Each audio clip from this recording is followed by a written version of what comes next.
नमस्ते दोस्तों, स्वागत है आपका आपके अपने YouTube चैनल ट्रेंडिंग स्टॉक्स में। कल 24 ट्यूसडे का दिन, कल के दिन के लिए हमने 3 स्टॉक्स को आइडेंटिफाई किया है इंट्राडे ट्रेडिंग के पॉइंट ऑफ व्यू से। तो चलिए वीडियो शुरू करते हैं। वीडियो को रिकमेंडेशन की तरह मत देखिएगा, बट इस तरीके से देखिएगा कि आपको इंट्राडे ट्रेडिंग की स्ट्रेटेजी सिखाई जा रही है। तो वीडियो को पूरा एंड तक देखें ताकि आपको पूरा अच्छे से समझ में आए कि तीनों स्टॉक्स हम किस लॉजिक के बेस पे सिलेक्ट कर रहे हैं, ताकि इस तरीके से आप भी आने वाले टाइम में खुद के स्टॉक्स खुद से आइडेंटिफाई कर सके। तो चलिए शुरू करते हैं। सबसे पहला स्टॉक है बाला अमाइंस। बाला अमाइंस हमने क्यों सिलेक्ट किया देख लेते हैं। एक तो मैंने इसको डेली टाइम फ्रेम के ऊपर बाला अमाइंस के चार्ट को रखा है, और डेली टाइम फ्रेम के ऊपर अगर मैं ये लेवल यहाँ पे ड्रॉ करूँ, मतलब यहाँ पर हर एक कैंडल एक दिन की मूवमेंट को दर्शा रही है, ये लेवल में ड्रॉ करूँ तो आपको दिखेगा कि ये लेवल के ऊपर स्टॉक ने पहले एक बार सपोर्ट लेकर के बड़ा रिजेक्शन दिखाया, फिर वापस यहाँ पर सेम सपोर्ट लेकर के एक बढ़िया रिजेक्शन दिया और ऊपर मूव किया, और अब ये स्टॉक वापस एग्जैक्टली इसी लेवल पर आकर के रुक चुका है। तो आप देख सकते हैं कि ये लेवल 3 बार ऑलरेडी टेस्ट हो चुका है। दूसरी चीज जो आपको नोटिस करनी चाहिए, ये लोअर हाई लोअर लो बनाते हुए इसको टेस्ट कर रहा है। मतलब अगर मैं यहाँ से ये लेवल ड्रॉ करूं तो आपको दिखेगा कि ये स्टॉक जो है तकरीबन कुछ इस तरीके के मूवमेंट को कर रहा है, जिसको हम बेसिकली एक ट्रायंगल पैटर्न बोलते हैं, डिसेंडिंग ट्रायंगल पैटर्न। ठीक है, जहां पर लो सेम रहते हैं, बेस सेम रहता है, लेकिन ऊपर से जो हाइज है वो धीरे धीरे करके लोअर हाइज का फॉर्मेशन बनता जा रहा है। अब यहाँ पर दो चीजें हो सकती है। यहाँ पर या तो ये स्टॉक इस पर्टिकुलर लेवल से, ये जो रेड लाइन है वहीं से, मैं थोड़ा सा इसको हाँ अब ठीक से, हाँ, तो यहाँ से हो सकता है कि ये यहाँ पर से एक अपवर्ड मूव करे और ट्रायंगल के अपर एंड की तरफ जाए। इन दैट केस कल के दिन में हमें बाइंग का बढ़िया ट्रेड देखने को मिल सकता है। लेकिन जिस तरीके से एक डिसेंडिंग ट्रायंगल में होता है, एक टाइम आता है जब ये स्टॉक अपने लोअर लेवल को ब्रेक कर देता है और अपना लोअर हाई लोअर लो का जो कंटिन्यूएशन पैटर्न है उसको कंटिन्यू करता है। अगर यही चीज अगर कल के दिन में होती है तो स्टॉक तेजी से नीचे की तरफ भी आ सकता है और हमें सेल साइड का बढ़िया ट्रेड देखने को मिल सकता है। तो हम स्टॉक्स में प्रिडिक्ट करने की कोशिश नहीं करते इंट्राडे में कि वो बाइंग साइड पे जाएंगे कि सेलिंग साइड पे जाएंगे। हम ऐसे स्टॉक आइडेंटिफाई करते हैं जो बाइंग साइड और सेलिंग साइड दोनों तरफ जाने के जिनके चांसेस इक्वल होते हैं।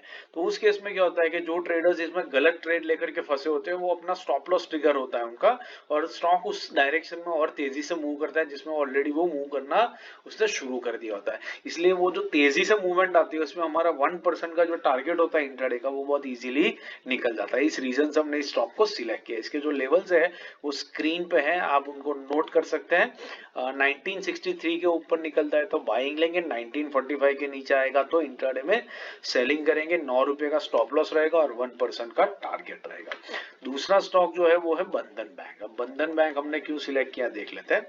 तो बंधन बैंक को अगर मैं ये लेवल यहाँ पर ड्रॉ करूं तो आपको दिखेगा कि ये जो लेवल है, ये लेवल स्टॉक के लिए कुछ ही दिनों पहले एक रेजिस्टेंस लेवल, सपोर्ट लेवल था। यहाँ पर देख सकते हैं 4-5 दिन स्टॉक आया और यहाँ से सपोर्ट लेकर के बाउंस किया।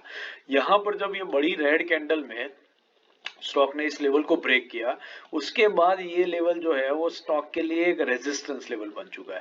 आप देख सकते हो उसके बाद चारों 4 दिन स्टॉक इस लेवल पर आया और इस लेवल पर आकर के रुक जाता है या फिर इस लेवल को टच करके नीचे की तरफ जाना शुरू कर देता है।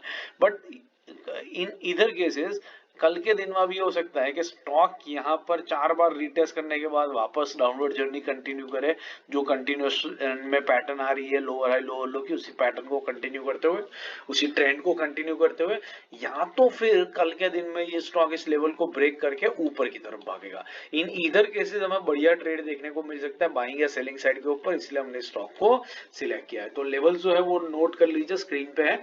165 के ऊपर बाइंग करेंगे, 163.80 के नीचे सेलिंग, 80 पैसे का स्टॉप लॉस और 1% का टारगेट रहेगा। तीसरा और आखिरी स्टॉक है कैम्स इंडिया। कैम्स हमने क्यों सिलेक्ट किया है देख लेते हैं। तो कैम्स के स्टॉक में मैं चार्ट को जरा रीसेट कर देता हूँ।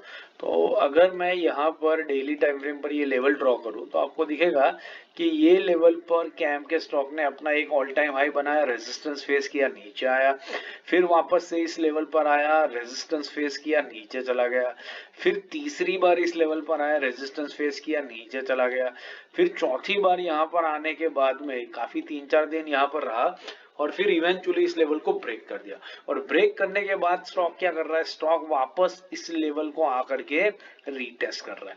अगर आप वॉल्यूम्स पर नजर डालेंगे तो आपको क्लियरली दिखेगा कि ये रीटेस्ट चल रहा है, क्योंकि जब ये ब्रेकआउट दे रहा था तब आप वॉल्यूम्स पे नजर डालिए किस तरीके से स्पाइक अप हो रहा है, लेकिन जब ये रीटेस्ट हो रहा है तब देखिए वॉल्यूम्स किस तरीके से नीचे की तरफ गिर रहा है। मैं इसको हटा देता हूँ, एक सेकेंड।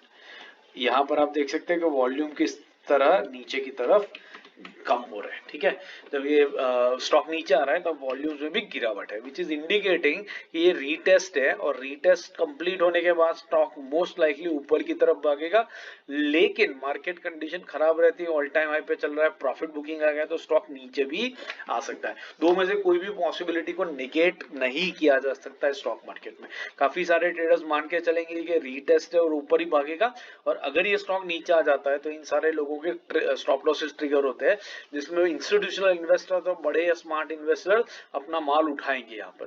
तो कुछ भी पॉसिबिलिटी है, मार्केट को इस तरीके से ऑपरेट भी किया जा सकता है, स्टॉक को ऑपरेट भी किया जा सकता है, बट जो भी होगा एक डायरेक्शन में तेजी से मूवमेंट आएगी और हम लोग इंट्राडे में 1% का कैप्चर करने की, उसी मूवमेंट में से 1% कैप्चर करने की कोशिश करेंगे। तो कैम्स के जो लेवल्स है वो नोट कर लीजिए, 4925 के ऊपर बाइंग लेंगे, 4880 के नीचे सेलिंग, 24 रुपीज का स्टॉप लॉस और 1% का टारगेट रहेगा। आशा करता हूँ ये स्टॉक सिलेक्शन का लॉजिक आपको समझ में आ रहा है और आपने पूरा वीडियो एंड तक देखा है। वीडियो पसंद आया तो लाइक जरूर कीजिएगा और अपने दोस्तों के साथ भी इसको शेयर जरूर से कीजिएगा। चैनल पर पहली बार आए तो बेल आइकन प्रेस करके चैनल को सब्सक्राइब जरूर कर दीजिएगा। बाकी इंट्राडे, स्विंग, पोजिशनल और स्टॉक सेक्टरल एनालिसिस के वीडियोस मैंने रख दिए, उनको देखिए, सीखते रहिए, मार्केट से पैसा कमाते रहिए। Thank you and have a great trading day tomorrow.